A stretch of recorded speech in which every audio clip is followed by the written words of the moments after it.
और वहीं जंगल में किस तरह जाल बिछाया गया है ये भी आपको जानना चाहिए, दिखाते हैं आपको रिपोर्ट। लखनऊ के रहमान खेड़ा के हम उन्हीं जंगलों की खाक छान रहे हैं जहां पर पिछले 40 दिनों से एक टाइगर इस एरिया में एक्टिव है। हम जहां पर खड़े हैं ये डेंस फॉरेस्ट का इलाका है। राइट हैंड साइड में आप देखेंगे ये इस फॉरेस्ट के एरिया को अब टाइगर अपना घर मान चुका है और जिस एरिया में हम खड़े हैं इसे जोन 2 कहा जाता है। 3 जोन में इस पूरे इलाके को बांटा गया है। बाएं हाथ में आपको आम के बाग नजर आएंगे और दाहिने हाथ में आपको डेंस फॉरेस्ट एरिया नजर आएगा। 3 जोन में बांटा गया है, red zone, yellow zone and green zone. Red zone वो होता है जहां पर टाइगर की मूवमेंट सबसे ज्यादा होती है, येलो वो जोन वो होता है जहां पर रह रहकर मूवमेंट करता है और ग्रीन जोन जहां पर वो नहीं आ रहा है। क्या क्या दिखाने जा रहा हूं, सबसे पहले आप देखेंगे। सबसे पहले मैं एक मचान की तस्वीर दिखा रहा हूं। ये वो मचान है जिस पे लगातार 24/7 फॉरेस्ट डिपार्टमेंट और इसके अलावा जो एक्सपर्ट्स डॉक्टर है जिनके हाथों में ट्रैंकुलाइजर गन है वो इसी तरह के सीढ़ियों पर चढ़कर उस मचान पर बैठकर उस बाघ का, उस शेर का शिकार करना चाहते हैं जो पिछले 40 दिनों से इस इलाके में बहुत ज्यादा एक्टिव है। इसी मचान पर वो चढ़ते हैं और चढ़कर उस ऊपर वाले बने हिस्से पर लगभग 24 घंटे वो लगातार बैठकर इंतजार कर रहे हैं उस शेर का जिसने फॉरेस्ट डिपार्टमेंट की नाक में दम कर रखा है। सबसे अच्छी बात यह है कि इस इलाके को वो अब अपना घर मान चुका है। वो कहां से आया है, कैसे यहां पर पहुंचा है, इन सब बातों की जानकारी को जुटाया जा रहा है। लेकिन मचान गड्ढे खोदकर, पिंजरा लगाकर, हाथियों से कॉम्बिंग करके ये जानने की कोशिश की जा रही है कि कैसे उसको पकड़ा जा सके, जिंदा पकड़ा जा सके और इस इलाके में जो डर और दहशत है उसको खत्म किया जा सके। पहली तस्वीर आपने वो मचान देखी और मचान के बाद अब देखिए हम आपको दिखाने जा रहे हैं जहां पर शिकार इसके लिए बांधा जा रहा है। वो शिकार कैसे बांधा जा रहा है और कैसे वो शिकार कर रहा है ये देखिए। यहां आपको बिल्कुल ओपन एरिया में ये आपको एक खंबा नजर आएगा। ये खंबा यहां पर पड़वे को बांधा जाता है, मतलब उसका शिकार है।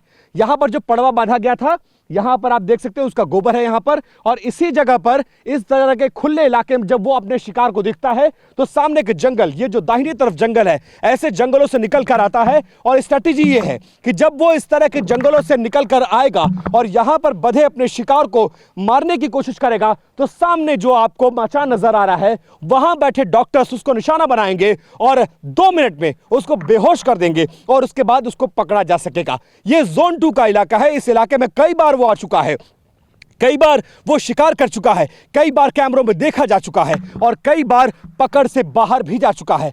अब स्ट्रैटेजी प्लान किया जा रहा है, मतलब 15-20 दिनों में, 30 दिनों में यह चीज हो चुकी है कि वो इस इलाके को अब अपना घर समझ चुका है। ये इस इलाके से बाहर नहीं जा रहा है। पड़वे का, नील गाय का, गाय के बच्चों का वो शिकार कर रहा है लेकिन इंसानों पर हमला नहीं कर रहा है। लेकिन शेर तो ठहरा शेर, शेर से डर, दहशत बहुत ज्यादा है। यही वजह है कि दिन के उजाले में भी इस आम के बाग, इन खेतों में और जंगल के किनारे के इलाके में आप देखेंगे, एक बार 360 व्यू देखिए, इंसान और इंसान की जात आपको नजर नहीं आएगी। सिर्फ एक्सपर्ट्स, वन विभाग के लोग या फिर TV9 भारतवर्ष का कैमरा आपको नजर आएगा जो उस पूरे शेर के इस पूरे इलाके में कॉम्बिंग करने की कहानी और कैसे उसका रेस्क्यू किया जा रहा है वो दिखाने की कोशिश कर रहे हैं। और वहीं भोपाल के जिन इलाकों में बाघ की मूवमेंट देखी जा रही है वहां से TV9 की रिपोर्ट देखिए। भोपाल के कलियासोत डैम के आसपास टाइगर मूवमेंट दिखा है। टाइगर ने शिकार किया है, उसके बाद से वन विभाग का अमला खासा सतर्क है, अलर्ट मोड पर है। ये तस्वीरें आप देख रहे हैं टाइगर पेट्रोल व्हीकल की और इससे लगातार अनाउंसमेंट भी किया जा रहा है कि किस तरह से लोगों को और यहाँ से होकर गुजरना है, किन चीज़ों का, किन बातों की सावधानी बरतनी है। दूसरी तरफ आप देख रहे हैं कि यहाँ पर एक बैरियर, ये नाका देख रहे हैं और इस पर भी स्पष्ट तौर पर लिखा है कि सूर्यास्त से सूर्योदय तक भारी वाहन प्रदेश वर्जित है। तो कुल मिलाकर यहाँ पर चेतावनी दी जा रही है, समझाया जा रहा है कि आपको किन किन चीज़ों का ध्यान रखना है। जो रेंजर हैं यहाँ के शिवपाल जी, उनसे बातचीत करते हैं। सर, बैरिकेटिंग भी है, नाके पर भी आप लोग समझाइश दे रहे हैं, क्या कुछ समझा रहे हैं लोगों को, किस तरह से समझा? तो धीमी गति रखने के लिए बता रहे हैं लोगों को कि जो भी वाहन चलाए वो धीमी गति से चलाए और बस वही है कि धीमी गति से चलाए और बीच में वाहन ना रोके। और भारी वाहनों को लेकर भी हम देख रहे हैं यहाँ पर बोर्ड लगा है जिसमें लिखा है कि भारी वाहनों का सूर्योदय से सूर्यास्त तक आना जाना बंद है। भारी वाहनों का सूर्यास्त के बाद और सूर्योदय के पूर्व तक प्रतिबंधित है। इससे कितना खतरा रहता है, मतलब भारी वाहनों से भारी टाइगर? वाहनों की क्या है, नाइट में भारी वाहन अभी तक तो ऐसी कोई दुर्घटना हुई नहीं इस मार्ग पे, फिर भी एक प्रिकॉशन के रूप में से भारी वाहनों को स्पीड कंट्रोल करने के लिए बताया जा रहा है। तो कुल मिलाकर पूरा अमला अलर्ट पर है। यहाँ पर गाड़ियाँ भी आप देख रहे हैं कि जितने भी वाहन जा रहे हैं उन्हें चेतावनी दी जा रही है, समझाया जा रहा है अनाउंसमेंट के माध्यम से।